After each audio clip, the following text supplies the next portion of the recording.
வணக்கம். Ceiling சொல்யூஷன்ஸோட customer எல்லாருக்குமே இந்த வீடியோவில் என்ன பார்க்க போகிறோம் அப்படின்னா, ஃபைனான்ஷியல் இயர் எப்படி க்ரியேட் பண்ணுறது அண்ட் எப்படி ப்ராப்பராக ஃபைனான்ஷியல் இயர் க்ரியேட் பண்ணணும் அப்படிங்கிறத பற்றி பார்க்க போகிறோம். So first of all financial year create பண்ணுறதுக்கு முன்னாடி என்ன பண்ணணும் அப்படின்னா, உங்கள் மார்க் சாஃப்ட்வேரில் பேக்கப் எடுத்துக்கணும். ஸோ பேக்கப் ரெண்டு விஷயமாக எடுத்துக்கலாம். ஒன்று ஃபோல்டர் பேக்கப் எடுக்கிறது, இன்னொன்று ஃபைல் பேக்கப் எடுக்கிறது. ஸோ ரெண்டுமே எப்படி பண்ணணும் அப்படிங்கிறத பார்க்கலாம் ஃபஸ்ட்டு இந்த மார்க் ஐக்கனை ரைட் கிளிக் பண்ணுங்கள். அதில் ஓப்பன் ஃபைல் லொக்கேஷன் இருக்கும், அதை கிளிக் பண்ணிக்கோங்க. ஸோ கிளிக் பண்ணிங்கன்னா இந்த மாதிரி வரும். ஸோ எந்த ட்ரைவில் சாஃப்ட்வேர் இருக்குது அப்படிங்கிறத இதில் காமிச்சிரும். இதில் கிளிக் பண்ணிக்கோங்க. கிளிக் பண்ணிவிட்டு அதை காப்பி பண்ணிக்கோங்க. காப்பி பண்ணி எந்த லொக்கேஷனில் நீங்கள் தேவையோ அங்கே நீங்கள் சேவ் பண்ணிக்கோங்க. இல்லை ஒரு நியூவாக ஒரு ஃபோல்டர் கூட இன்றைக்கி டேட் போட்டு இல்லை உங்களுக்கு எப்படி வேணுமோ அதை நீங்கள் க்ரியேட் பண்ணிக்கணும். ஸோ முக்கியமான விஷயம், இது பண்ணுறதுக்கு முன்னாடி உங்கள் சாஃப்ட்வேர் உங்கள் கிளைண்ட்டில் இல்லை சர்வரில் நீங்கள் அதை க்ளோஸ் பண்ணிக்கணும் சாஃப்ட்வேரை. ஸோ க்ளோஸ் பண்ணிவிட்டு இந்த காப்பி பண்ணுற ப்ராசஸை நீங்கள் ஃபஸ்ட் பண்ணிக்கணும். ஓகேங்களா? இதுதான் ஃபஸ்ட்டு ப்ராசஸ். இதுதான் ஃபோல்டர் பேக்கப் எடுக்கிறது அப்படிங்கிற ப்ராசஸ். ஸோ இது நீங்கள் பண்ணதுக்கப்புறமா அடுத்தது என்ன பண்ணலான்னா, நீங்கள் எம்பிகே பேக்கப், அதாவது ஃபைல் பேக்கப் எடுக்கணும். ஸோ இது ஏன் பண்ணுறோம் அப்படிங்கிறத நான் ஃபர்தராக சொல்கிறேன். ஸோ ஃபோல்டர் பேக்கப் எடுத்தாச்சு. ஸோ இந்த மாதிரி ஆகிடும். இது ஒரு சேஃப்டி கண்டி எடுத்துக்கிறோம். ஸோ இப்போ என்ன பண்ணுறோன்னா, சாஃப்ட்வேர் ஓப்பன் பண்ணுறோம்.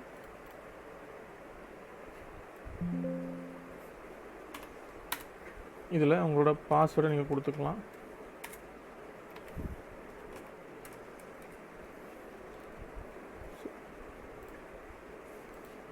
ஸோ சாஃப்ட்வேர் இந்த மாதிரி ஓப்பன் ஆகிடும்.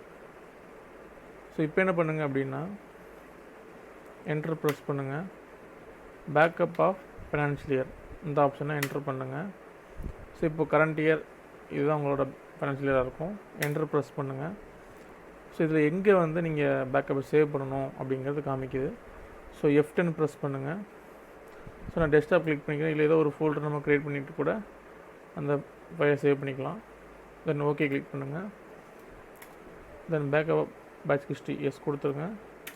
Backup of transaction history yes கொடுத்துருங்க. மற்ற எதுவுமே தேவையில்லை. ஜஸ்ட் என்டர் ப்ரெஸ் பண்ணிங்கன்னா போதும். ஸோ இப்போ பேக்கப் ஆயிடுச்சு. ஸோ இந்த ஃபைல் எங்கே இருக்கும் அப்படின்னா, நீங்கள் டெஸ்க்டாப்பில் போடுறதால டெஸ்க்டாப்பில் இந்த ஃபைல் உங்களுக்கு கிடைக்கும். ஸோ நான் OneDriveல கனெக்ட் பண்ணியிருக்கேன். ஸோ இதில் இருக்கும் அப்படின்னா திஸ் பிசி, அதில் போயிட்டு டெஸ்க்டாப்,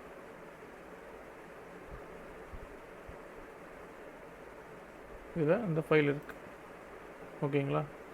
ஸோ இதே மாதிரி இந்த ஃபைலில் கூட நீங்கள் காப்பி பண்ணி வச்சுக்கலாம். இதுதான் ஃபைல் பேக்கப். ஸோ அடுத்து என்ன பண்ணணும் அப்படின்னா, பேக்கப் எடுத்தாச்சு. So next new financial year இதில் என்டர் ப்ரெஸ் பண்ணுங்கள்.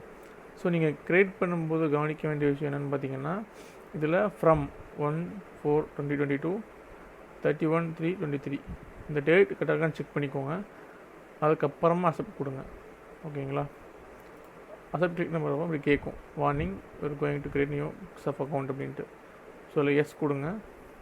ஸோ இதில் என்ன கேட்குது அப்படின்னா, போன ஃபைனான்ஷியல் இயர்லேருந்து என்னென்ன நம்ம கேரி ஃபார்வர்ட் பண்ணணும் அப்படிங்கிறது கேட்குது. அதாவது போன ஃபைனான்ஷியல் இயர்லேருந்து என்னென்னதை இந்த ஃபைனான்ஷியல் இயருக்கு கொண்டு வரணும் அப்படின்னு கேட்குது.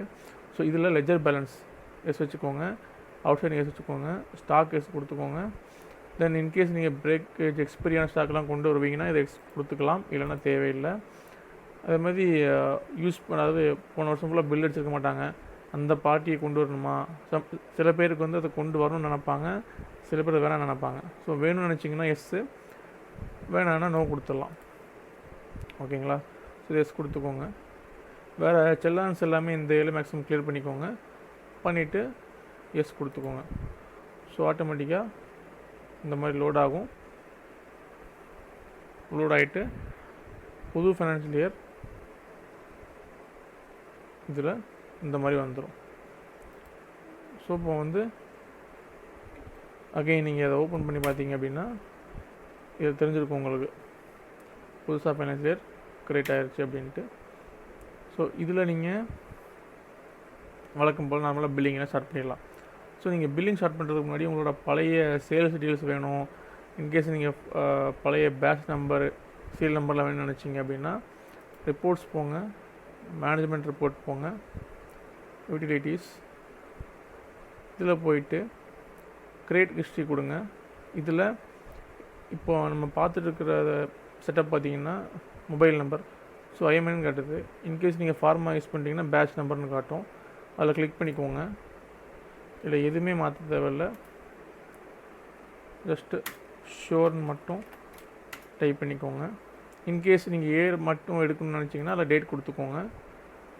சேம் அதே மாதிரி கிரெடிட் ஹிஸ்ட்ரி, பில் ஹிஸ்ட்ரி கொடுத்துக்கோங்க. டேட் நீங்கள் வேணும்னா மாற்றிக்கலாம். தென் ஷோர்னு டைப் பண்ணிக்கோங்க.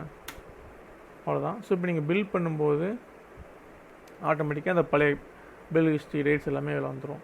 ஸோ இவ்வளோ தான் பேக்கப் பண்ணுற process and new financial year create பண்ணுற ப்ராசஸ் இவ்வளோ தான். இதே மாதிரி நிறைய வீடியோஸ் நீங்கள் நம்ம அடுத்து வர சேனலில் அப்லோட் பண்ண ஆரம்பிச்சிருவோம். ஸோ இது மாதிரி வீடியோஸ்க்கு நம்ம சேனலை சப்ஸ்கிரைப் பண்ணி வச்சுக்கோங்க. தேங்க்ஸ் ஃபார் வாட்சிங்.